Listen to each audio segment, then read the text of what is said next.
Hi, welcome to the channel. In this video, I will show you how to use the wireless power share feature on Samsung Galaxy S22 Ultra. This feature provides an option to wirelessly charge other compatible devices from Galaxy S22. So, let's get started. Go to the quick settings panel by swiping down on the screen to activate reverse wireless charging. Swipe down again. From these available buttons, find the wireless power share button.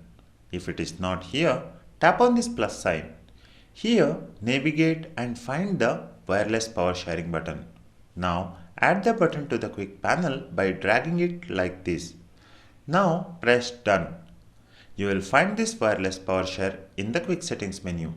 Tap on it. You will get a message like this on the screen which says it is ready to charge and some instructions on charging other devices. To charge any compatible smartphone, Galaxy Watch or Galaxy Buds, put the center of your phone back to back with another device. Here is my iPhone 13.